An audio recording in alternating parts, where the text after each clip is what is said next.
Quando em janeiro de 2020, um operador da linha 911 atendeu uma chamada, ele se deparou com o tom alarmado habitual de alguém que pedia ajuda. Há um sujeito na porta da minha casa. Ele está me assediando há meses, dizia a voz de um homem jovem, quase aos gritos. Um grupo de policiais se dirigiu rapidamente até o local de onde vinha o pedido de socorro.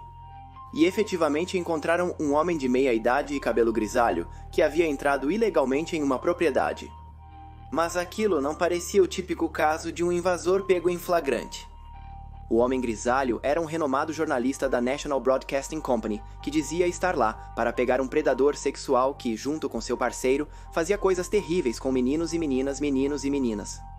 Predador que não seria outro senão aquele que havia feito a chamada pedindo ajuda. Quem estava dizendo a verdade? Aquela dúvida somou-se a outro fator. O sujeito que se mantinha escondido dentro de sua casa e havia discado o 911 era ainda mais conhecido que o jornalista, só que entre um público mais jovem. Tratava-se do youtuber Onision, ativo na plataforma desde seus inícios e com milhões de seguidores. Mas não nos adiantemos. A história de Onision renova um antigo debate sobre a segurança de menores de idade na internet e as falsas impressões que são vendidas online. Como Onision pôde operar por tantos anos sem que ninguém descobrisse suas verdadeiras intenções? Quais pistas sobre suas ações estavam em seus próprios vídeos? Até que ponto? O humor absurdo e controverso que ele mostrava diante das câmeras não deixava transparecer os abusos que cometia. Por que a plataforma não o desativou quando as primeiras denúncias apareceram na rede? Para responder a essas perguntas, vamos nos aprofundar no obscuro caso de Onision.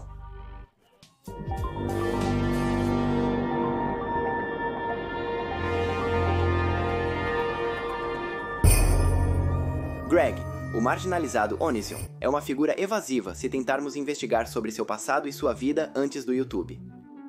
Em certo ponto, parece que seu nome de usuário apagou todo o rastro anterior da pessoa, como se o personagem realmente tivesse consumido toda a identidade prévia. Mas algumas pistas foram deixadas na, claro, internet, e é a partir delas que podemos ir respondendo aos poucos. A pergunta é, quem é ou foi Onision antes de se tornar uma figura pública? Sabe-se que este indivíduo nasceu em 11 de novembro de 1985, em Auburn, Washington, e que seu nome é bastante conhecido por seus seguidores. Greg! Porém, sabe-se que em certo ponto da adolescência, ele deixou de se identificar com seu nome de nascimento, Gregory James Daniel, adotando o sobrenome Jackson. Provavelmente Daniel lembrava-lhe demais seu pai, e quando Greg tinha mais ou menos 15 anos, o relacionamento com seu progenitor estava completamente quebrado. Para ser honesto, Onísio nunca foi muito próximo de seu pai, que esteve bastante ausente durante sua infância. Entretanto, não se trata apenas de alguém que recebe pouco afeto. Houve um ato de violência que mudaria tudo. Para Randy Daniel, o pai de Greg, o divórcio com sua ex-esposa tinha sido devido ao fato de ele trabalhar demais.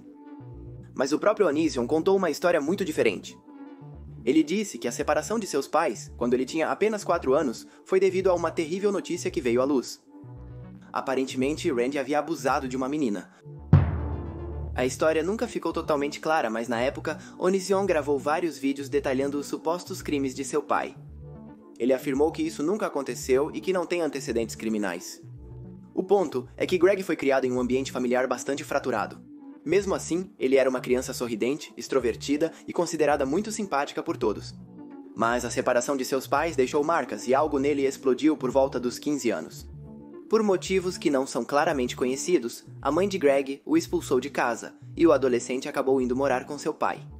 Apesar de certa distância, mantinham contato, e embora a ideia de conviver não parecesse entusiasmar nenhum dos dois, faltaram outras alternativas brilhantes. Naquela época, Randy namorava uma garota chamada Debbie. Ela sabia que o adolescente tinha problemas de comportamento e sua atitude estava ficando descontrolada. Eles acreditavam que ainda podiam redirecioná-lo, desde que se comprometessem a fazer isso e agissem logo. Nessa época, Greg já era um típico garoto da internet. Os computadores domésticos eram um grande sucesso nos anos 90, e para ele, essa rede emergente era o seu lugar no mundo. Ele passava horas e horas em frente ao monitor, e desde muito cedo gerava toneladas de conteúdo para fóruns e blogs. Na adolescência, ele notou que suas palhaçadas online geravam aceitação e até admiração das pessoas. Ele estava, sem saber, construindo o poder que teria, anos depois, sobre milhares de pessoas. Mas antes de Onision vir à luz, coisas muito mais perturbadoras e terrenas aconteceram do outro lado da tela. Poucos meses depois de se mudar com seu pai, a família havia planejado umas férias no Tennessee. Tudo estava indo maravilhosamente até que Greg, com o carro cheio de bagagem, teve uma drástica mudança de ideia.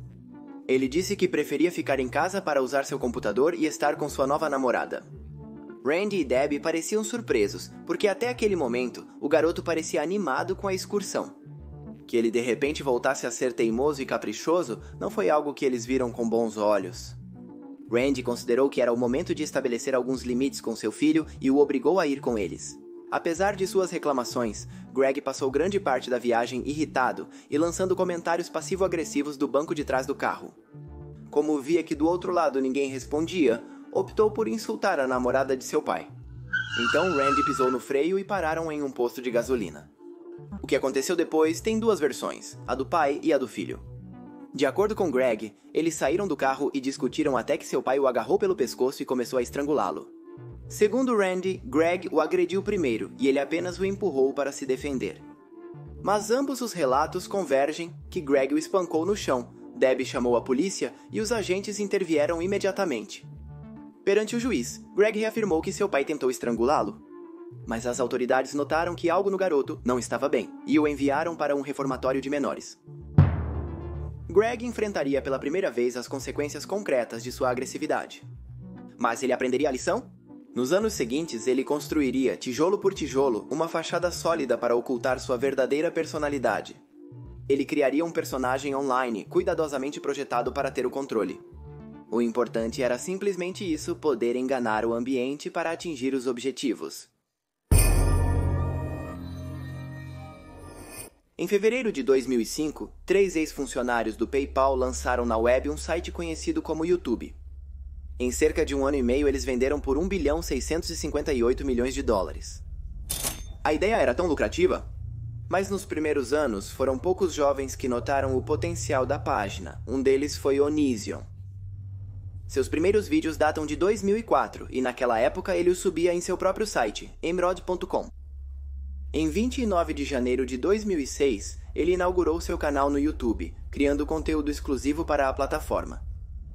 Em paralelo, muitas coisas estavam acontecendo em sua vida. No ensino médio, ele conheceu uma garota chamada Sky Tantaga, com quem se casou em 2005 aos 20 anos. Juntos, pensaram em conteúdo humorístico para gravar vídeos.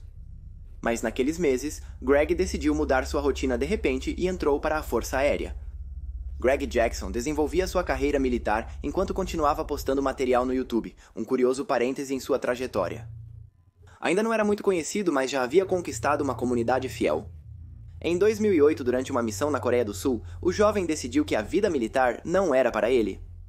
Pelo menos não as que disparavam de verdade, em vez de com um efeito especial de pós-produção. Assim, decidiu encerrar sua carreira militar e se declarou objetor de consciência. Um objetor de consciência é uma pessoa que se opõe a realizar um ato ou serviço por motivos de princípios éticos, religiosos ou filosóficos.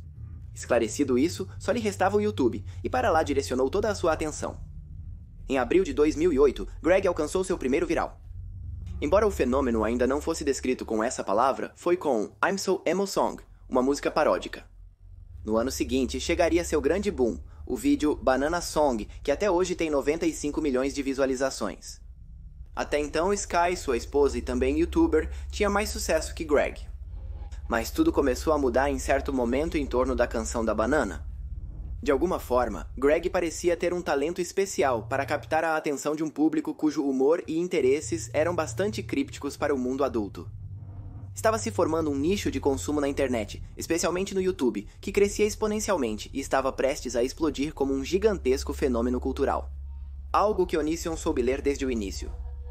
Ele não apenas postava esquetes absurdos interpretando personagens desequilibrados ou gritões e músicas bizarras, mas também falava para a câmera expressando opiniões cada vez mais controversas. Mas há um dado essencial. Onision, mais do que tudo, falava com um público feminino menor de 18 anos e fazia isso olhando diretamente nos olhos de seus seguidores. Ele passava horas falando sobre questões que iam desde o bullying até a autoconfiança. Ele se perfilava como um pregador, com o YouTube sendo seu púlpito. Mas o que ele buscava de seus seguidores? Em troca do que, ele dava toda essa lista de conselhos que pareciam tão bem intencionados. Basicamente, o que Onision escondia... Estrela do pop. Quando o canal Onision Speaks começou a colher uma popularidade inusitada, algo começou a se quebrar no casamento de Greg Sky. Apesar de aparecerem juntos na câmera, passavam a maior parte do tempo em quartos separados, cada um em seu computador. Com o crescimento da fama de Onision, ele passou a receber cada vez mais e-mails de seguidoras, mas um em especial lhe chamou a atenção. Era de Shiloh Randy Hoganson, mais conhecida como Shiloh na cena pop canadense do início dos anos 2000. Shiloh tinha uma carreira promissora que foi interrompida abruptamente entre o final de 2009 e meados de 2010. A época em que começou a falar com Onision no início foram conversas cada vez mais frequentes no Skype. Shiloh falava diariamente com Greg e ele parecia compreendê-la perfeitamente. Apesar de ser 8 anos mais velho, Shiloh se sentia sozinha nas turnês e o peso de sua fama acelerada começava a isolá-la.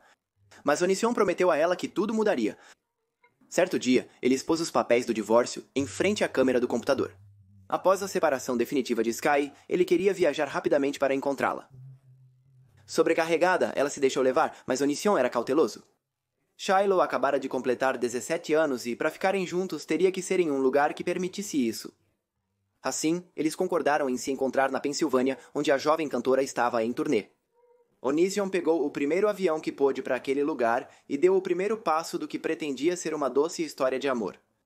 Depois disso, as coisas se aceleraram, o youtuber mudou-se para Toronto e Shiloh começou a visitá-lo quase todos os dias. Em 2011, eles se mudaram juntos para Washington. Nada disso era segredo, porque a vida de Onision era quase totalmente transmitida pelo YouTube. Shiloh estava presa, mas a quarta parede de sua cela era uma tela que milhares de usuários podiam ver diariamente. Diante da câmera, ela acompanhava seu namorado em vídeos onde era vista fantasiada, interpretando personagens, mas também sendo massacrada, espancada, humilhada, tudo em nome do humor críptico da internet. Fazer vídeos monetizados para o YouTube já era um negócio lucrativo. Estima-se que em 30 mil Onision faturava US$ 30 mil por mês. Jairo revelaria, anos depois, que não só havia deixado a música quando começou seu perturbador envolvimento com Onision. Também cortou relação com sua mãe, deixou de frequentar suas amigas e mudou drasticamente sua aparência física. Onision a convenceu de que usar maquiagem era coisa de prostituta. E lentamente, Shiloh foi caindo em uma espiral descendente que a levou a colapsar, e tudo ficou registrado. Trêmula e com o olhar perdido, Shiloh pedia ajuda, mas sua situação apenas parecia alimentar o morbo do público. Em um vídeo tristemente lembrado, Onision a colocou na frente da câmera e a raspou ao vivo. Até então, Shiloh estava, segundo ela mesma, completamente quebrada.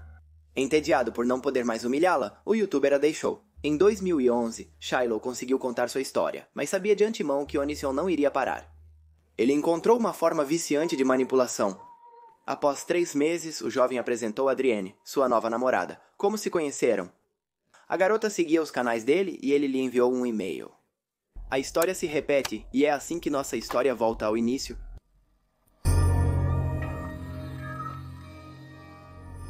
Apesar do padrão parecer o mesmo, Adrienne notou os sinais de alerta. Quando Onision viajou centenas de quilômetros para encontrá-la, a jovem sentiu que as coisas estavam ficando muito sombrias, rompeu o vínculo e expôs a atitude tóxica de Onision. Porém, ele gravou um vídeo acusando-a de mentir. Assim, seu personagem foi se tornando cada vez mais confrontador, brigava com outros youtubers e gostava da exposição que os contínuos escândalos lhe proporcionavam.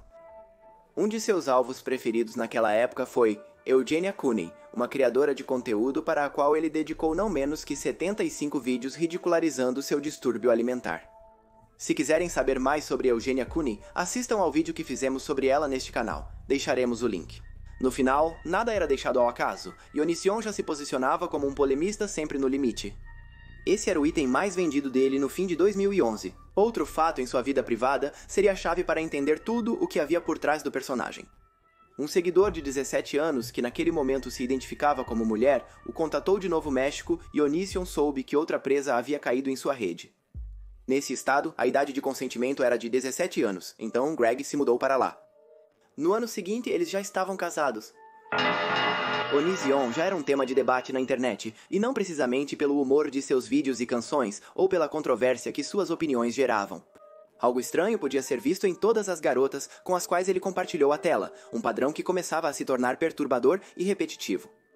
Onision não parecia simplesmente um namorado orgulhoso de mostrar suas parceiras e promovê-las como figuras públicas, mas sim um rei da manipulação.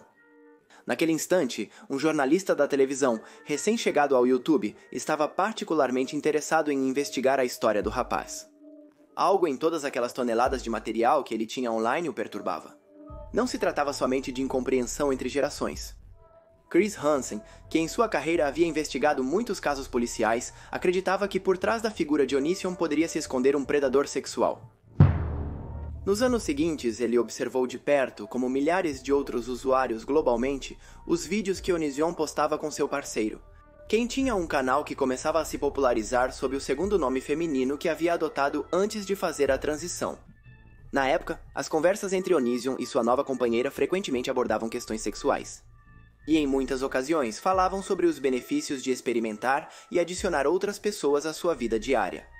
O poliamor e a identidade de gênero começaram a gravitar nos longos debates que tinham. A vida de ambos era tão pública que não surpreendeu ninguém o anúncio do parceiro de Onision de fazer a transição e se tornar Kai, um homem trans. Onision permanecia ao seu lado, mostrando compreensão, abertura e, principalmente, encorajando seu parceiro a se redescobrir. Com o tempo, os vídeos de ambos foram adicionando outros atores. Meninas claramente menores de idade, que apareciam com tanta frequência parecendo conviver com eles. Mas o que estava realmente acontecendo? Para Chris Evans e outros usuários que vinham acompanhando com preocupação o progresso dos canais de Onision e Kai, era evidente. O envolvimento de Greg com meninas menores de idade já havia se tornado um padrão de comportamento. E Kai parecia ser o elo perfeito, era ele quem as recrutava. Desde o casamento de Onision com Kai, e que toda essa trama obscura veio à luz, se passaram 8 longos anos. Nesse período, Kai começou a se relacionar com Regina, uma adolescente de 15 anos, e logo em seguida com outra chamada Sarah. O processo foi idêntico nos dois casos. Ambas eram seguidoras de Kai, não de Onision, e estabeleceram um vínculo, a princípio amigável, mas assíduo. Falavam todos os dias por videochamada, e com o passar das semanas as conversas se tornavam cada vez mais sugestivas, até se tornarem abertamente sexuais. Tanto no caso de Regina quanto de Sarah, Onision irrompeu em cena para organizar tudo. Embora ninguém soubesse, ele monitorava as conversas de incógnito. As duas jovens, vindas de lares vulneráveis, denunciaram o ocorrido. E Kai sempre se mostrou compreensivo em relação à situação delas e disposto a ajudá-las. Ele era tão amigável e sedutor que ambas, em momentos diferentes, concordaram em se mudar para a casa dele e, claro, compartilhar o teto com Onision. O objetivo era claro. As garotas estavam sendo recrutadas para fazer parte de uma trama complexa de submissão e abuso, para a qual chegavam sem estar totalmente cientes do que estava acontecendo. E em todos os casos, chegava-se ao abuso sexual. Até janeiro de 2020, Chris Hansen já havia conversado com muitas ex-parceiras de Onision, estava convencido de que aquilo era uma rede de recrutamento de menores. Especialmente no Twitter, os usuários não entendiam como as denúncias que circulavam na web de vídeo não geravam um banimento imediato do youtuber. Foi então que, em plena véspera da pandemia, Hansen decidiu ir diretamente à casa de Onision e Kai, câmera na mão, para confrontá-los. Entrou no jardim da frente e bateu a porta, esperando poder levar para o confronto, cara a cara. Esse tipo de caça ao gato e ao rato, que até então só havia ocorrido na internet. Mas Onision contra-atacou. Enquanto Hansen estava na porta de sua casa, ele ligou para o 911 para denunciar que estava sendo assediado há meses por um homem que agora havia invadido sua propriedade. A polícia chegou e Hansen teve que se afastar da casa.